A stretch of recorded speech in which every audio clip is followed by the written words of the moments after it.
Buenas tardes.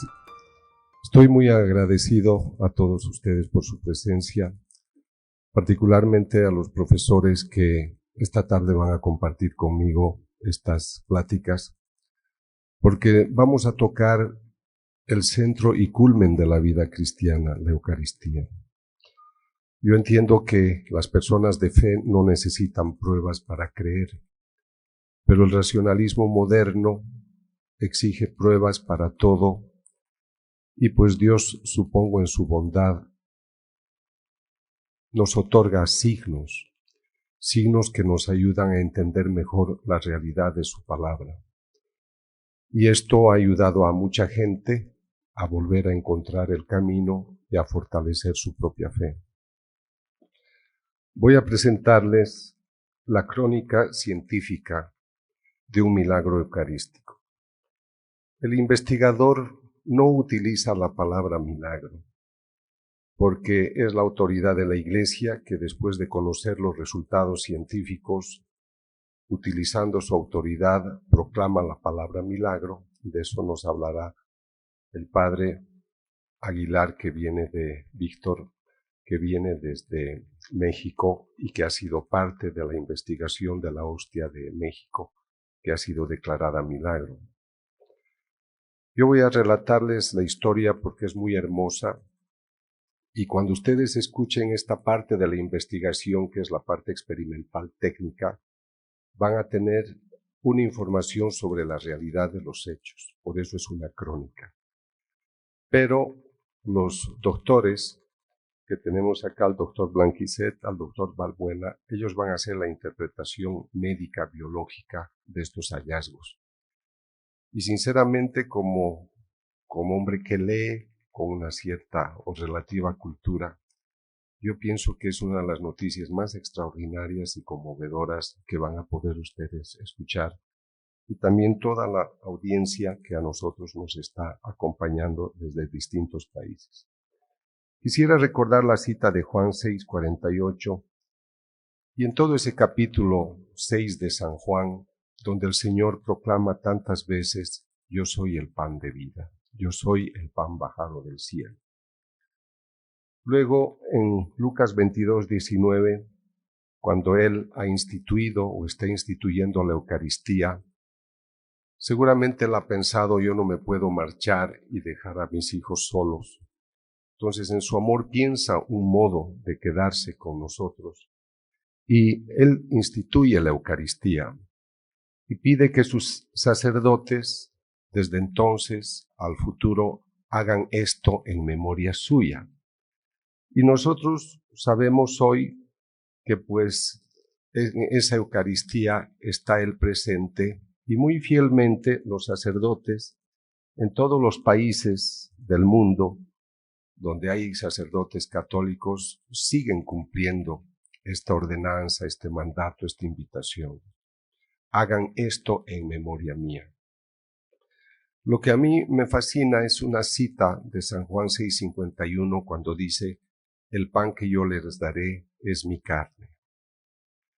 Voy a presentarles en esta investigación algo demasiado extraordinario.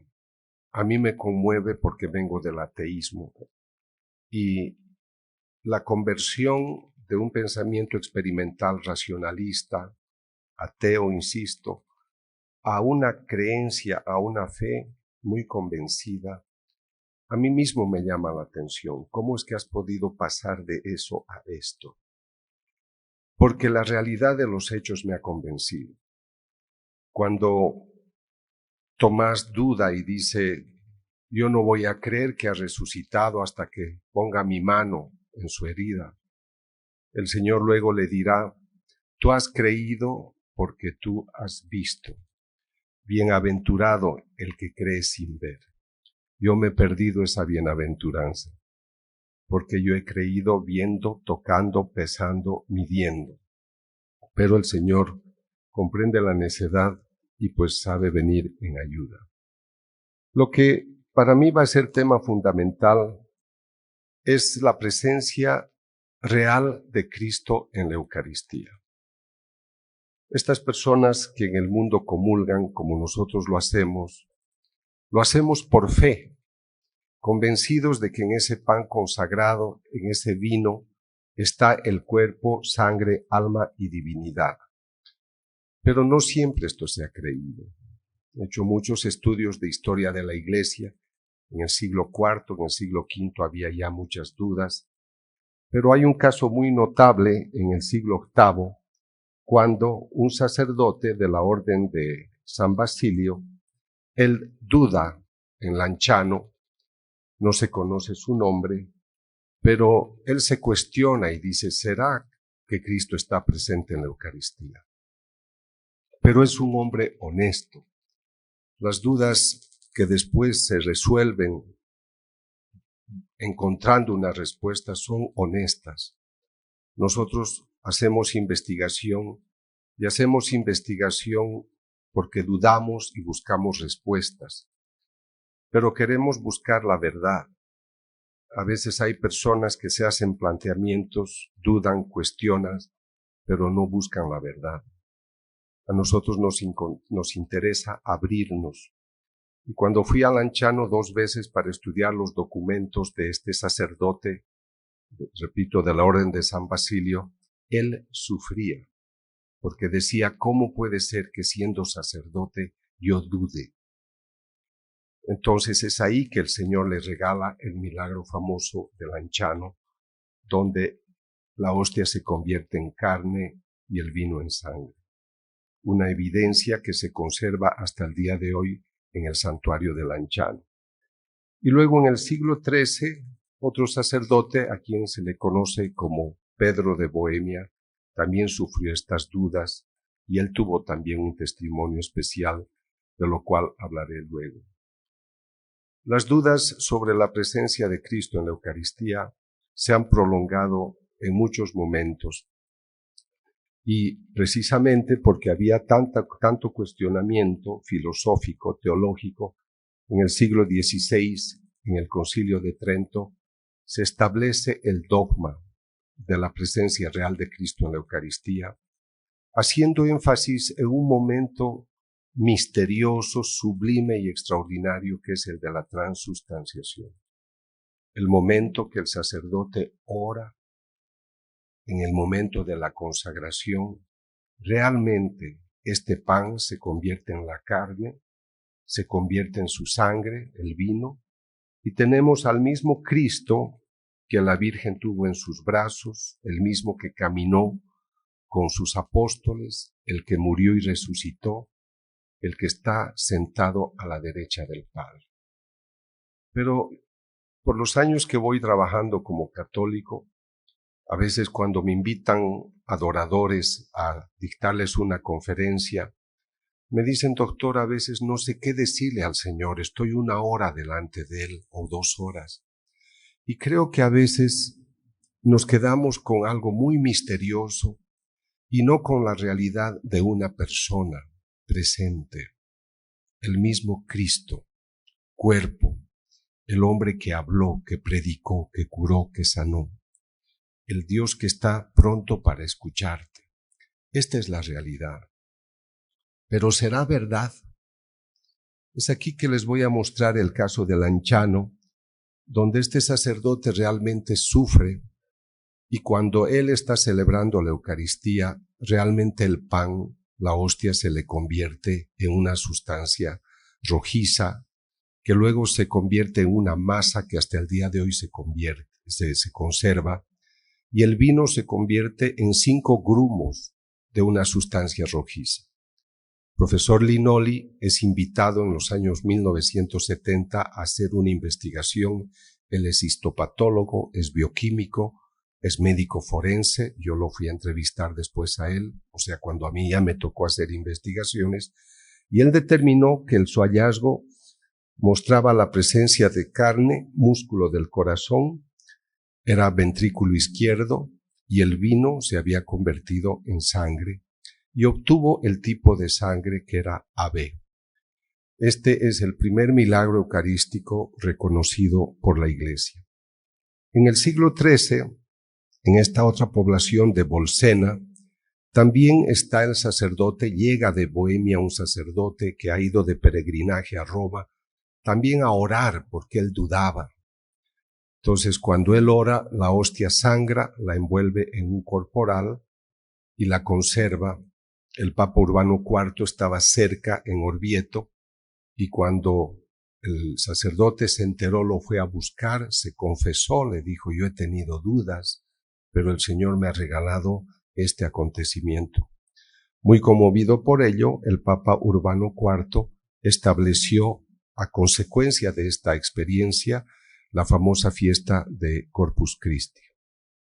Estos dos son antecedentes muy importantes para mí, porque en el año 1999, el cardenal Jorge Bergoglio, arzobispo de Buenos Aires, me autorizó para estudiar dos hostias que tuvieron efusión. Efusión es el término técnico, no decimos que sangra o que llora, decimos hubo efusión de una sustancia rojiza. Entonces me dicen: doctor, tenemos dos hostias que tuvieron efusión, una el año 92 y otra el año 96. Pero a mí me invitan a hacer esta investigación recién el año 1999.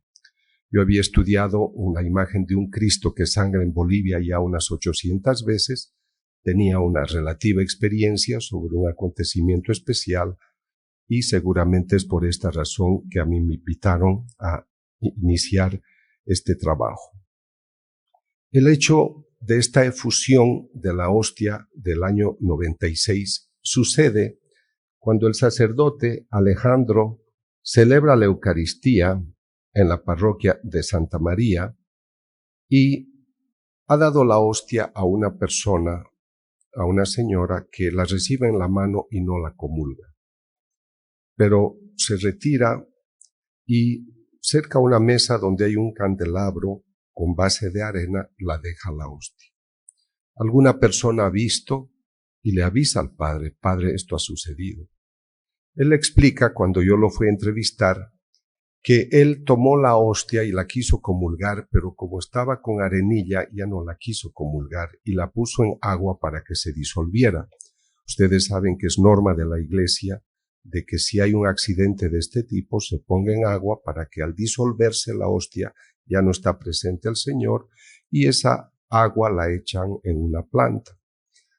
Él quiso hacer eso, pero se sorprendió al encontrar que de la hostia brotaba una sustancia rojiza y al final toda la hostia se convirtió en esta sustancia. Para ellos era algo novedoso, pero no era la primera vez que sucedía. Ellos en el año 92 tuvieron otra experiencia con otra hostia. Por lo tanto, cuando yo llego al lugar, me muestran dos evidencias. Una hostia con efusión en mayo del año 92, que aquí la tienen, la han conservado en un portaviáticos de vidrio, por lo tanto, sin ningún mantenimiento, digamos, químico para conservar la sustancia.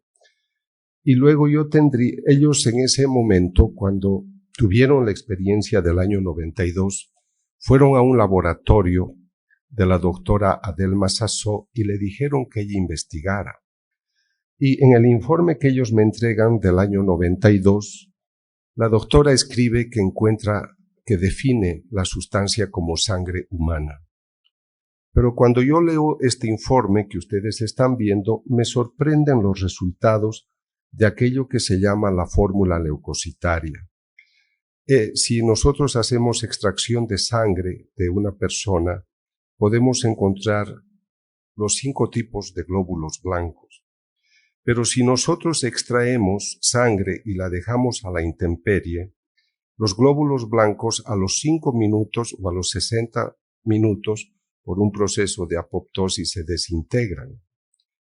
Entonces, cualquiera de ustedes me puede decir: doctor, usted no estaba en el lugar, tal vez alguien le ha puesto sangre a la hostia, puede ser. Pero yo te haría una pregunta: ¿cómo hace esa persona para hacer que los leucocitos, los glóbulos blancos, los rojos, se conserven intactos durante 1 año, 2 años, 3 años, 5 años, 6 años? Es como si tú fueras a pescar un pez al río y vive en tu casa contigo 6 años fuera del agua.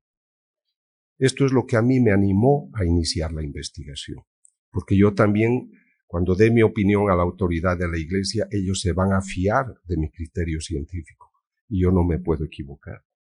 Entonces, por esta razón es que cuando yo veo que hay bases para poder hacer una investigación, la iniciamos. Pero acá vean esta experiencia, aquí están los tipos de glóbulos blancos que se han encontrado, pero quisiera que vean que el año 95, o sea, 3 años después, la doctora vuelve a repetir los estudios y encuentra otra vez el perfil leucocitario. O sea, esa sustancia rojiza que la doctora define como sangre se está comportando como si estuviera en la circulación sanguínea, como si estuviera en el cuerpo de una persona. Tomo el caso. En ese tiempo, el presidente del dicasterio para la doctrina de la fe era el cardenal Ratzinger, y él se interesó mucho para que nosotros le informáramos de todo el proceso. Yo entregué los resultados a su oficina cuando él era ya el Papa Benedicto XVI.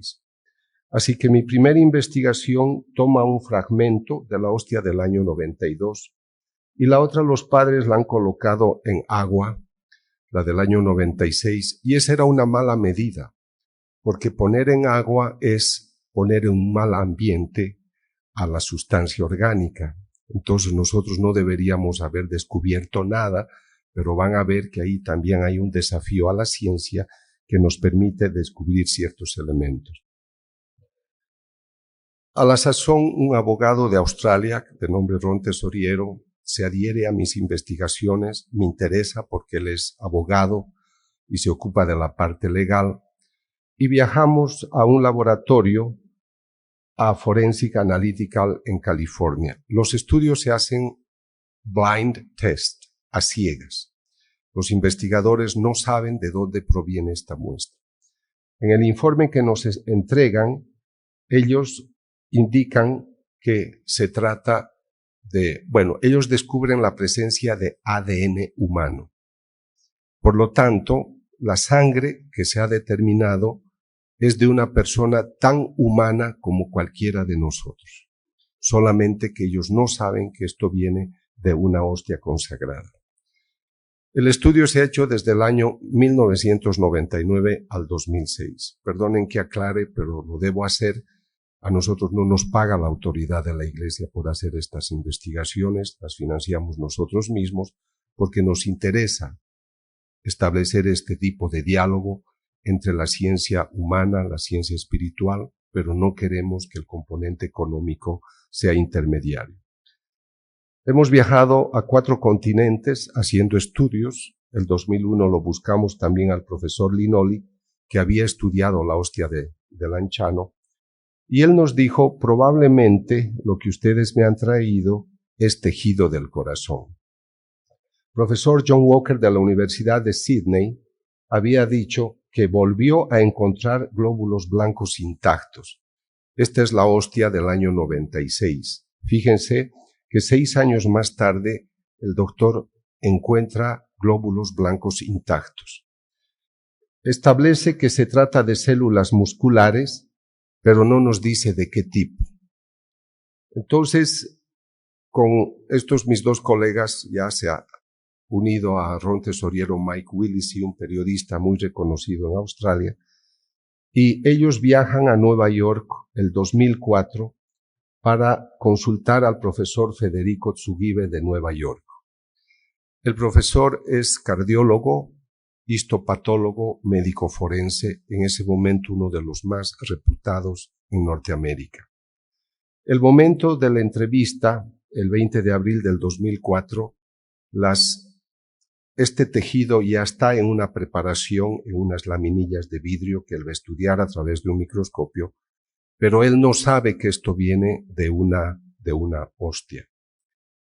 Entonces, cuando él empieza a mirar este material, él usa este término, your patient, su paciente. En los libros que van a encontrar afuera, seguramente está Crónica de un Milagro, Van a haber muchos detalles de toda esta investigación, más allá de la razón, porque está todo el diálogo que se tiene con el doctor. Cuando él ve estas evidencias, él dice, se trata de músculo del corazón, miocardio, ventrículo izquierdo, y en un libro que él ha escrito muestra y dice, viene, de eso va a tratar bien el doctor Blanquisset, les va a explicar la localización y por qué, donde él dice, es en este lugar que ha ocurrido la lesión. Su paciente, quisiera insistir, él habla siempre de mi paciente, su paciente ha sufrido un infarto al corazón, posiblemente porque le han dado un golpe en el pecho a la altura del corazón. Esa es su conclusión. Cuando él explica, dice, este tejido está lastimado.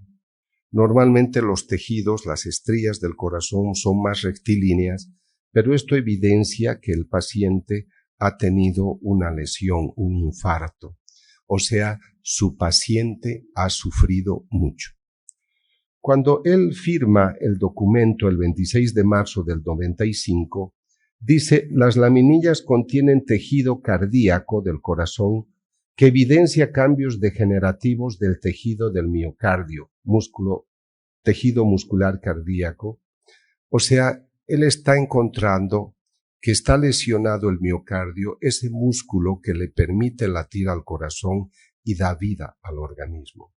Pero quisiera que noten el término evidencia cambios degenerativos del tejido del miocardio. Estos cambios degenerativos son concomitantes a un reciente ataque cardíaco, debido a una obstrucción de una arteria, etc. Pero he puesto en rojo, seguramente a causa de un severo golpe en el pecho a la altura del corazón. O sea, cuando él explica y da algunas razones como esclerosis arterial, trombosis, él dice, pero en mi opinión, lo que le ha ocasionado el infarto es el golpe severo en el pecho a la altura del corazón. Cuando se hace la evaluación final, el doctor dice, esta muestra tenía actividad dinámica. El tejido estaba vivo cuando se tomó la muestra. Este es el momento en el que yo estoy tomando la muestra. ¿Cómo sabe el doctor que esto estaba vivo ese momento?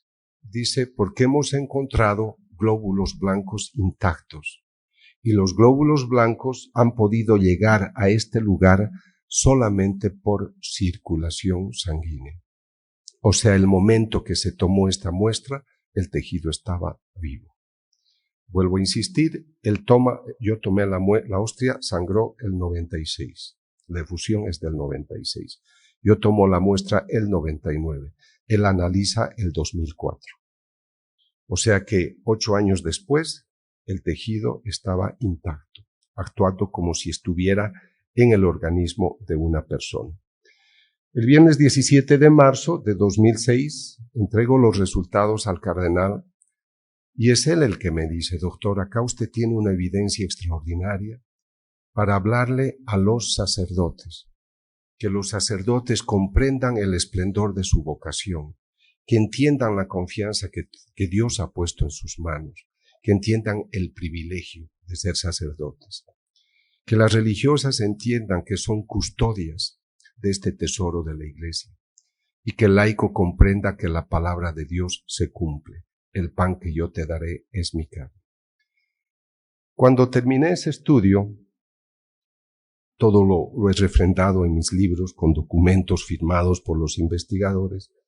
Otros obispos me han pedido que me aproxime a sus diócesis para hacer nuevas investigaciones. Hasta este momento he tenido en mis manos 13 casos, pero solo puedo hablar de aquellos que ya se han concluido y que los obispos me han autorizado para hablar. Y ahora les voy a presentar el caso seguramente más significativo, y es el de Chilpancingo, Chilapa, sobre el que el padre Víctor, le agradezco que hubiera venido porque ha sido parte importantísima de toda esta investigación. Tixla es una pequeña población del estado de Guerrero que pertenece a la diócesis de Chilpancingo, Chilapa. En este lugar hay una reunión en octubre del año 2006 y un sacerdote, lo llaman el padre Raimundo Reina, le llaman el padre Raito, es invitado por el padre Leopoldo Roque a celebrar, a dictar un retiro. Hay unas 800 personas. Pide que una religiosa le ayude a dar la comunión y cuando ella ya ha dado la comunión a algunas personas, se sorprende al observar una hostia con efusión de un líquido rojizo. El padre me explica que la religiosa se acercó a él llorando, emocionada, se puso de rodillas y le mostró el copón. Entonces él inmediatamente tomó la hostia con esa evidencia de la mancha rojiza y la mostró a la gente. Cuando yo fui a entrevistarlo al padre, yo le pregunté y le dije, padre, ¿por qué usted ha mostrado a la gente la hostia? En todos los casos que yo he estudiado y los padres han tenido una evidencia de este tipo, siempre se han callado y han hablado primero con el obispo. Entonces él me dijo, doctor, es la segunda vez que me sucede esta experiencia, porque yo era misionero en Centroamérica y me ocurrió lo mismo y fui muy entusiasta donde el obispo y le dije, Monseñor, esta hostia sangra. Y el obispo me dijo, te ordeno que la comulgues ahora. Con esto quiero solamente aclararles que ustedes no deben pensar, tampoco la audiencia que nos ve por televisión, que la Iglesia está muy detrás de los milagros. La Iglesia enseña de que debemos creer por fe. Y es muy prudente porque no está buscando signos externos. Entonces sí hay algunos obispos que pueden tener la visión de decir sí, hagamos una investigación y otros no. Ahí ustedes verán que la opinión personal tiene una dirección. Pero esto les explico primero para que comprendan, porque también hay gente no creyente que piensa que estas cosas son fabricaciones de la Iglesia para atraer gente, y tampoco es el caso. Pero me interesa que ustedes conozcan el contexto, porque en la hostia de Argentina, el 92, hay una efusión, pero no se toma ninguna medida, y el año 96 vuelve a exudar. En este caso, el padre tuvo una experiencia y se le vuelve a repetir. En mi país, donde exuda una imagen de un Cristo, ha exudado hasta ahora 800 veces, todavía no se han tomado las medidas del caso y ha empezado a tener efusión la imagen de la Virgen. Es como si hubiera una insistencia para poder tomar con más seriedad estos casos. Cuando yo voy a Chilpancingo, conozco al padre Víctor Aguilar, él me habla del caso, yo le digo que necesito una invitación escrita del obispo porque yo debo trabajar de esa manera, y pues él me confirma de que esto es una realidad, recibo la invitación, y con el padre Víctor y otras personas pues voy a la parroquia de Tixla, donde encuentro este portaviático, y esta es la apariencia que tiene cuando yo voy a ver por primera vez el caso a fines de octubre del año 2009. Cuando me encuentro con el obispo Alejo Zavala, él me dice algo muy importante y me alegra mucho porque me dio una referencia para hacer una investigación un poco distinta. Me dijo, doctor, yo no me puedo equivocar. ¿Qué pasa si alguien le ha puesto sangre a esta hostia? ¿Será posible de demostrar técnicamente si la sustancia brota del interior o la han puesto por encima? Entonces contraté un laboratorio forense, nos quedamos toda una mañana para investigar, son laboratorios de la policía, y los técnicos hacen los estudios y demuestran a través de la tecnología a disposición que el brote es interior y sale hacia la parte externa. Es cuando yo le digo, Monseñor, los técnicos muestran que viene el origen es interior, no es externo. Entonces él me dijo, prosiga con la investigación, por favor. Pero por esas cosas interesantes de la investigación, el 2012, cuando ya terminaba la parte final para entregar el informe a la autoridad de la Iglesia, había otro laboratorio que me estaba ayudando a definir los tejidos y por su cuenta demostraron también que la sustancia que encontrada tenía una dirección de adentro hacia afuera. O sea, eran dos estudios que estaban confirmando que esto venía del interior y no del exterior. Los estudios que se han realizado en ese tiempo, en el libro Crónica de un Milagro, ustedes encontrarán más de 30 páginas con los certificados médicos que testifican todo lo que yo les he dicho, y algunas interpretaciones también me ayudó el doctor Blanquisset aquí presente. Los estudios muestran que la sustancia rojiza es sangre humana. En este momento quisiera que se sorprendan porque van a ver el momento en el cual los técnicos están rescatando hemoglobina, una heteroproteína que lleva oxígeno a los tejidos.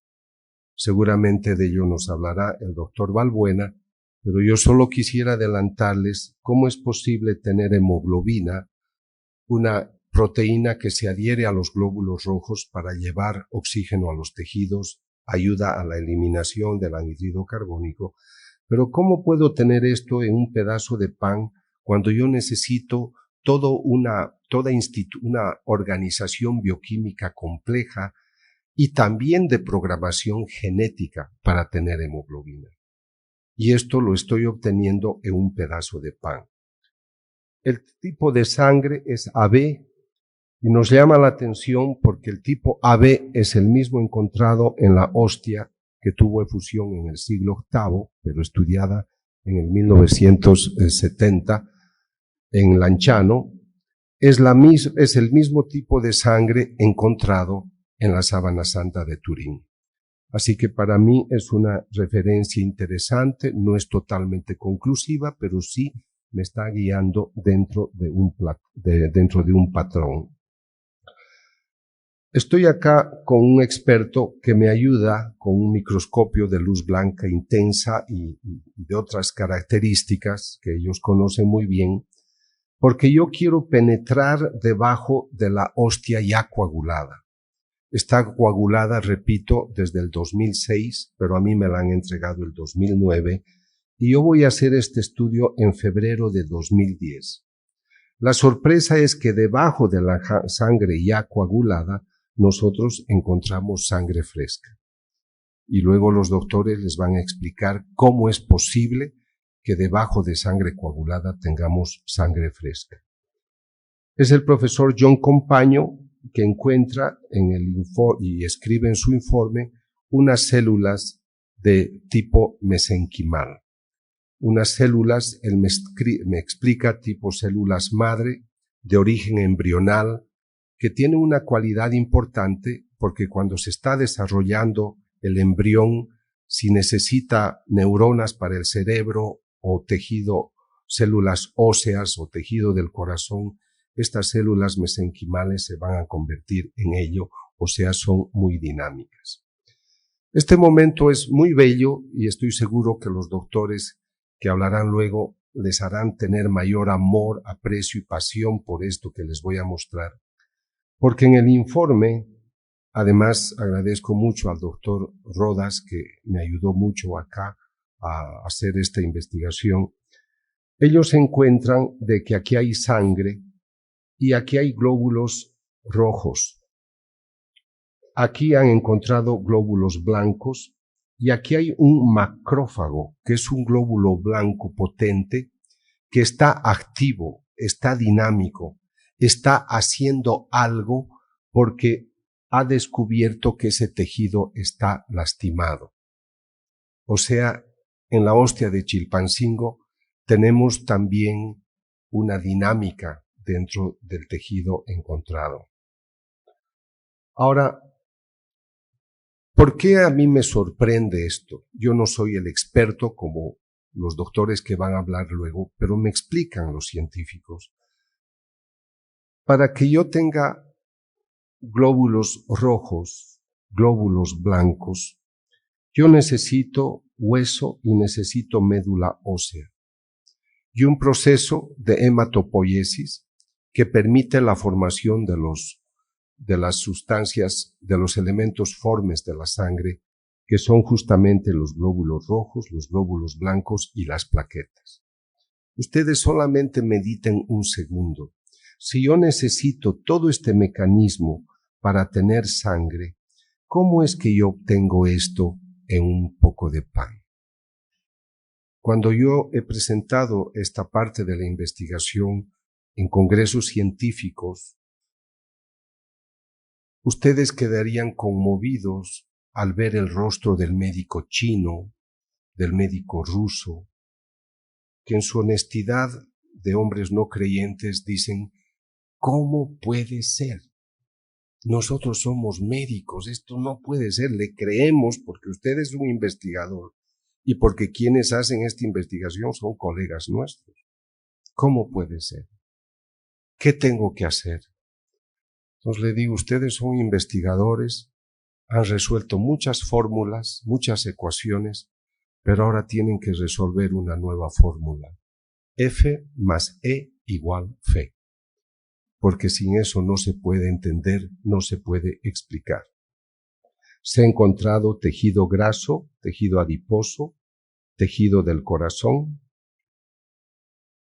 Con el ADN tenemos un gran misterio, porque yo estoy en el laboratorio, me traen el tubo de Eppendorf, donde me dicen, hemos rescatado presencia de ADN. Esta sangre es humana.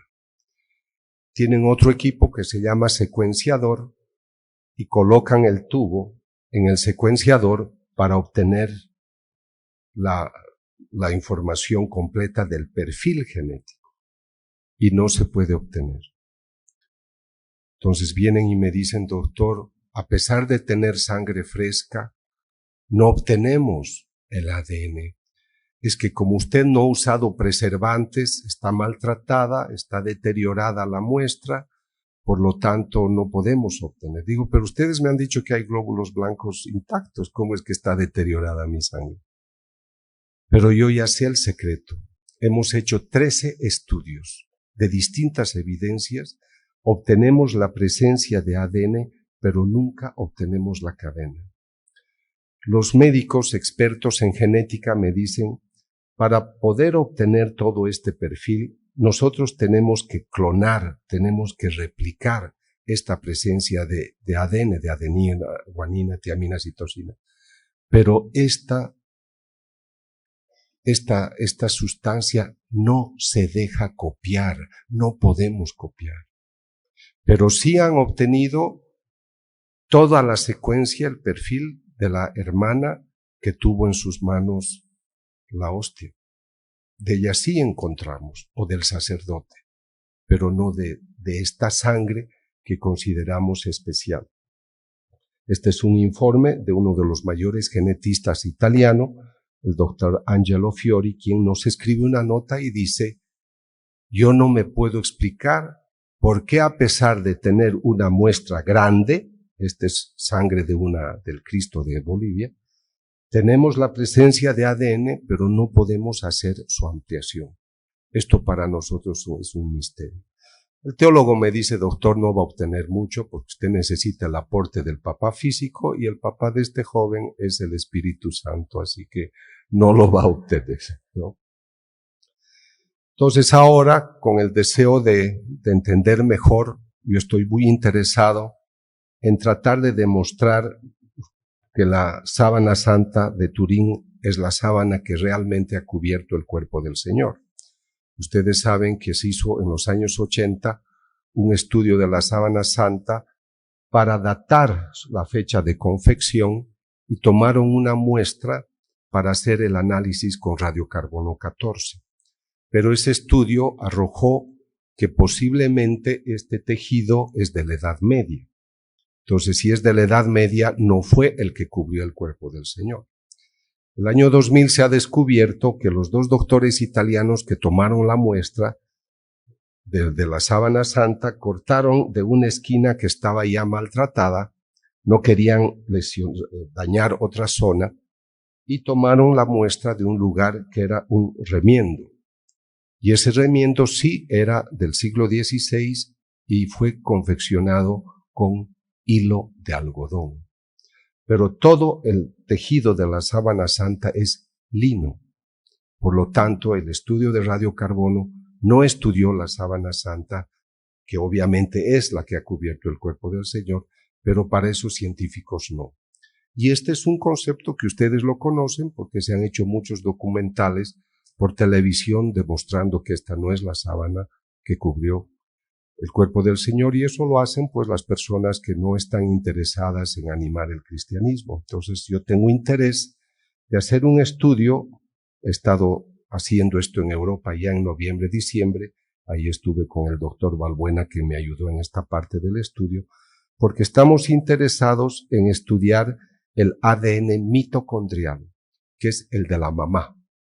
Entonces, si yo descubro el ADN de la madre, yo necesitaba sangre de la Virgen y he estudiado 2 imágenes de la Virgen que han sangrado. Tengo sangre fresca en una parte y en otra tengo costras.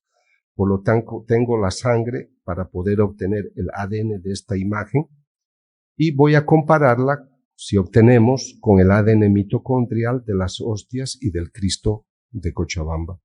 Si yo obtengo la información adecuada, lo que voy a hacer es entregar todo mi informe de ADN mitocondrial al Vaticano para que ellos con esa referencia hagan un estudio de ADN mitocondrial de la sábana santa, y si eso coincide, habré demostrado que la sangre encontrada en la sábana santa de Turín es la misma encontrada en las hostias consagradas y en el Cristo de Cochabamba. Entregado el informe el 25 de mayo de 2012, ¿verdad? 2013, a las autoridades hemos hecho un simposio, justamente el anterior a este, y luego en octubre el obispo declaró el caso Milagro de manera solemne. He viajado por muchos países para estudiar si en algunas fábricas que han confeccionado millones de hostias se habrán visto que una hostia sangraba, y a pesar de haber fabricado millones y millones de hostias durante años, jamás han visto sangrar una hostia. Esto solamente ha sucedido con hostias consagradas, y esto me ha llevado a entender la importancia de la vocación sacerdotal. Sin sacerdote no hay Eucaristía.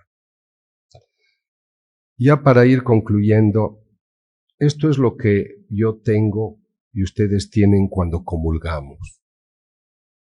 Este es el vino consagrado, este es el pan consagrado.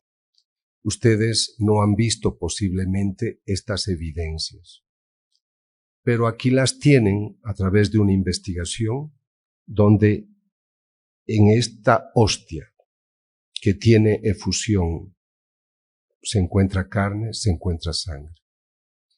Y en México estudié el caso, que no puedo profundizar en mucho detalle porque todavía esa es una investigación larga. Hemos estudiado también vino y hemos encontrado evidencia de sangre. Así que el caso se hace para mí muy importante y me lleva a esta cita de San Juan 6:51, el pan que yo te daré es mi carne. Creo que acá debemos comprender que la providencia de Dios nos está obsequiando algo, una información que puede enriquecer muy bien nuestra fe. Me alegra cuando no creyentes me dicen, doctor, esto ha llamado mi atención y hoy soy una persona de fe. Me alegra cuando los sacerdotes me dicen, esto ha afianzado mi vocación. U otros diáconos que decían que no sabían si se iban a ordenar sacerdotes. Después de ver estos programas han ido a su obispo, han dicho, sí, quiero ser sacerdote. Este es el obsequio. Pero lo que yo he prometido el día de ayer y de hoy era demostrar que la naturaleza espiritual existe y se manifiesta. Y esta es la gran oportunidad de tratar este tema demostrando algo que yo trataba ayer cuando les decía que hay tres variables importantes que intervienen. Primero, el sacerdote, las manos del sacerdote consagrado, la invocación que hace el Espíritu Santo. Pido que por el poder del Espíritu Santo el pan se convierta en carne, el vino en sangre. Creo que esto es demasiado poderoso para que nosotros entendamos la riqueza de esta naturaleza espiritual. Y luego las palabras de Jesús, porque el sacerdote en la consagración repite, coman mi carne, beban mi sangre. Creo que aquí está todo el mecanismo desde el punto de vista del investigador que nos hace entender de que en esa consagración realmente este proceso extraordinario de la transustanciación, misterioso, casi inalcanzable para nosotros, sucede. Pero no podemos entender esto si no es comprendiendo esa presencia del Espíritu. Esto nos tiene que llevar a nosotros a la cita de Génesis 1:26, donde el texto sagrado dice que Dios crea al hombre a su imagen y semejanza, que nosotros tenemos esa imagen espiritual del Creador.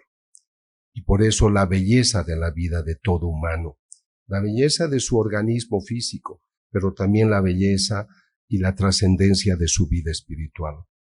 Pero no lo vamos a entender si no rescatamos esta naturaleza espiritual, comprender lo que es Dios como espíritu, lo que es Cristo Hijo de Dios vivo, resucitado. Y estoy trabajando hace 10 años escribiendo un libro que se intitula Cita en el Jordán, para entender, porque he leído muchos libros que hablan del Espíritu Santo y dicen el gran desconocido. Me sorprende que hablamos poco del Espíritu Santo, conocemos poco de lo que es Él, de lo que Él hace, y nada podemos hacer sin su ayuda. Cuán importante es su ayuda que en 1 Corintios 12:3 tenemos el texto que dice, el hombre no puede decir ni siquiera Jesús es el Señor sin ayuda del Espíritu Santo. Entonces, a partir de octubre, noviembre, espero estar con ustedes para presentarles esta publicación. Pero quiero concluir con ese concepto. El hombre es cuerpo y alma espiritual. Y cuando nosotros comulgamos, nos estamos encontrando con esa realidad. Esto es mi cuerpo, esto es mi sangre, hagan esto en memoria mía. Y nuestra iglesia en el catecismo nos enseña que en ese pan consagrado, en esa sangre, está su cuerpo, su alma y su divinidad. Como exateo, como investigador, cuánto me alegra cantar al mundo y decirle a la gente que su palabra es verdad y todo lo que hemos aprendido de nuestros textos sagrados no es una fantasía, no es una superstición como algunos científicos quieren decir, sino que es una verdadera realidad. Ojalá estos conceptos nos ayuden a comprender mejor esta naturaleza real, digna y trascendente que todos nosotros tenemos. Gracias, que Dios les bendiga.